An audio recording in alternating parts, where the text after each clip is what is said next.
안녕하세요, 여러분. 혹시 지금 이 순간에도 음식 씹을 때 한쪽으로만 씹고 계시진 않으신가요? 거울 앞에서 웃을 때 예전보다 잇몸이 더 많이 보인다는 느낌을 받으신 적 있으신가요? 아침에 양치하다가 칫솔에 피가 묻어 나왔는데 그냥 칫솔질을 세게 해서 그런가 보다 하고 넘어가신 적 있으신가요? 많은 분들이 이런 증상들을 보면서 나이 들면 당연한 거 아니야? 우리 부모님도 그러셨고 어쩔 수 없는 거지 하고 생각하십니다. 그런데 여러분, 제가 오늘 분명하게 말씀드릴 게 있습니다. 80대, 90대가 되어도 자기 치아 28개를 온전히 가지고 계신 분들이 있습니다. 그 차이는 나이가 아닙니다. 바로 오늘 제가 말씀드릴 세 가지를 알고 있느냐, 모르고 있느냐의 차이입니다. 오늘 이 영상 끝까지 보시면 치아를 지키는 진짜 방법과 지금 당장 확인해야 할 경고 신호들을 정확히 아시게 될 겁니다. 60대 중반 되신 한 분은 이렇게 말씀하시더군요. 선생님, 저는 평생 하루도 빠짐없이 아침 저녁으로 양치질을 했어요. 담배도 안 피우고 술도 거의 입에 안 댔는데 왜 제 치아는 이렇게 된 걸까요? 라고 질문하셨습니다.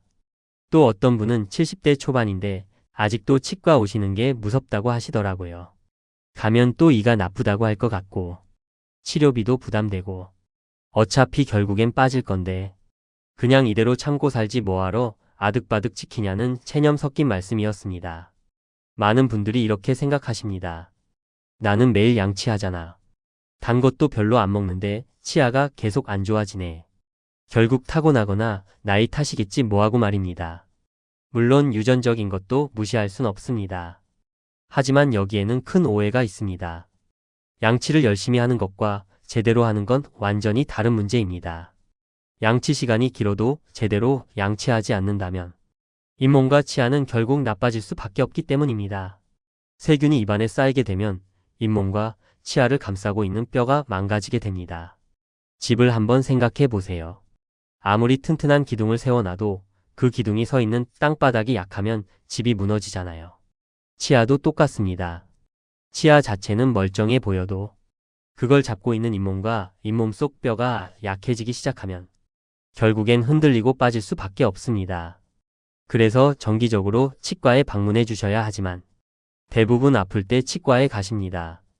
이가 흔들릴 때, 잇몸이 엄청 붓고 피가 계속 날 때, 음식 씹기가 너무 불편해질 때까지 방치하셨다가 결국엔 돌이킬 수 없을 때 내원하시는 안타까운 일들이 발생합니다. 하지만 증상이 시작되었다면 이미 꽤 많이 진행된 상태일 가능성이 높습니다.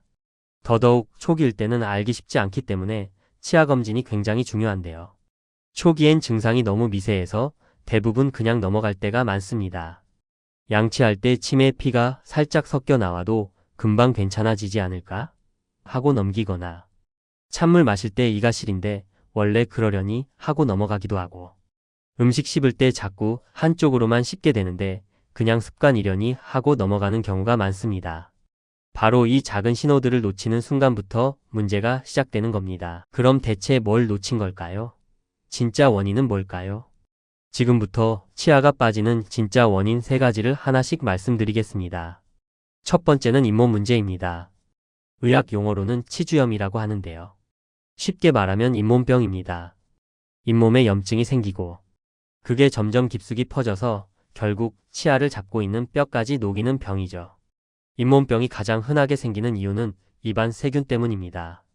어릴 때는 입안에 상주하는 세균이 충치균의 비율이 높았다면 성인이 되고 나이가 들어감에 따라 잇몸병을 유발하는 세균의 비율이 높아지면서 잘 닦이지 않으면 충치가 생기기보다는 잇몸병으로 오는 경우가 많습니다. 잇몸병을 예방하는 방법은 두 가지입니다. 스케일링과 칫솔질. 그런데 문제는 양치를 꼼꼼하게 하는 분이 많지 않습니다. 잘 닦으신다고 생각하시는 분들도 생각보다 치아와 잇몸이 만나는 경계 부분이 가장 중요함에도 이 부분을 제대로 닦지 못하여 잇몸병이 많이 진행된 경우를 많이 보았습니다. 근데 정작 세균은 잇몸 경계 부분, 그러니까 잇몸과 치아 사이 틈새에 숨어 있습니다.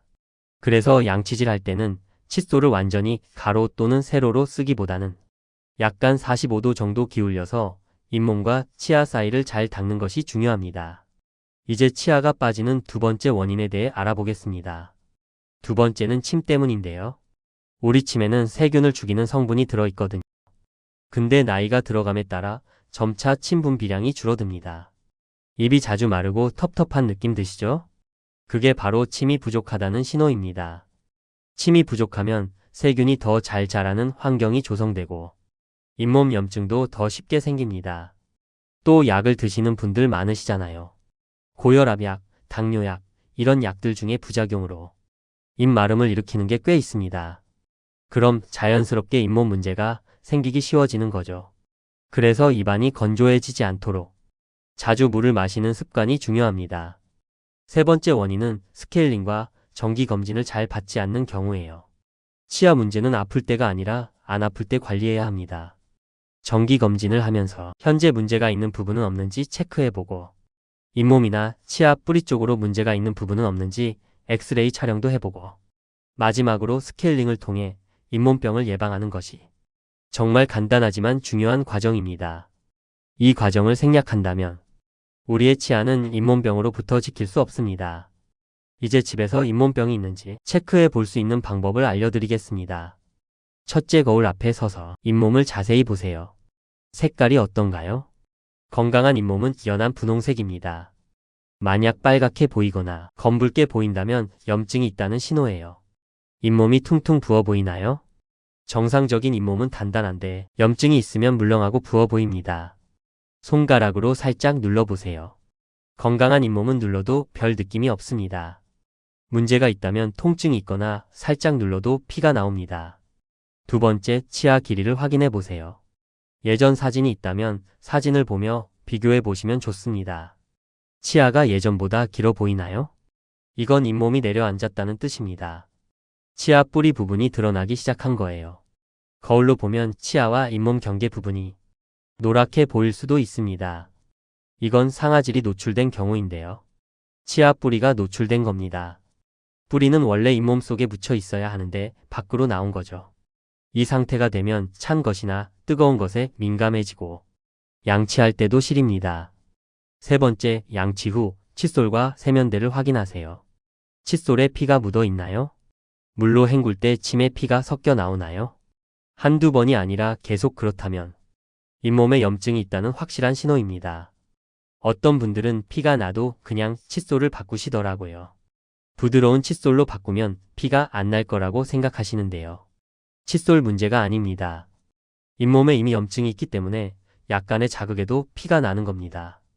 이 중에서 한 가지라도 해당되면 가까운 치과에 예약하셔서 방문해 보세요. 이제 오늘부터 실천할 수 있는 관리법을 알려드리겠습니다. 양치 방법을 바꿔보세요. 지금까지는 치아 표면만 닦으셨을 가능성이 높은데요.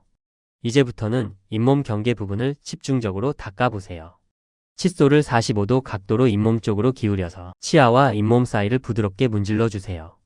힘을 많이 줄 필요 없습니다. 부드럽게 하지만 꼼꼼하게 한 부위당 10번 정도씩 닦아주세요. 전체 양치 시간은 3분 정도 걸립니다. 최소 하루 3번 이상 양치하는 것이 좋지만 아침에 1번, 자기 전에 1번, 최소 하루 2번만이라도 이렇게 제대로 닦아도 큰 차이가 납니다. 그리고 구강 보조용품인 치실과 치간 칫솔을 꼭 사용해 보세요. 많은 분들이 치실과 치간 칫솔을 귀찮아서 사용하지 않으시는 경우가 많은데요. 칫솔로는 치아 사이를 절대 닦을 수 없습니다. 치아 사이 공간은 전체 치아 표면의 30에서 40%를 차지합니다. 30cm 정도 자른 다음 중지로 감고 엄지와 검지를 활용해 치실을 치아 사이에 넣어서 앞뒤로 움직이면 됩니다. 치간 칫솔은 양치를 하고 거품이 살짝 남아있을 때 치아 사이 잇몸 공간에 맞춰 살짝 밀어넣고 앞뒤로 움직여주세요. 하루에 1번, 자기 전에라도 꼭 사용해보세요. 마지막으로 물을 자주 마셔보세요. 아까 말씀드렸듯이 침이 부족하면 세균이 잘 자랍니다. 물을 자주 마시면 입안이 촉촉하게 유지되고 음식물 찌꺼기도 씻겨 내려갑니다. 하루에 6잔에서 8잔 정도 마시세요. 커피나 차 말고 순수한 물이 좋습니다. 특히 식사 후에 물을 1컵 마시면 입안이 깨끗해집니다. 오늘 이야기를 정리해드리겠습니다. 치아가 빠지는 건 꼭 나이 때문이 아닙니다. 구석구석 양치질이 되지 않아 치아를 받쳐주는 잇몸과 뼈가 먼저 약해지고 건조한 구강이 더욱 악화시키고 관리 타이밍을 놓치게 되면 치아를 지킬 수 없게 됩니다.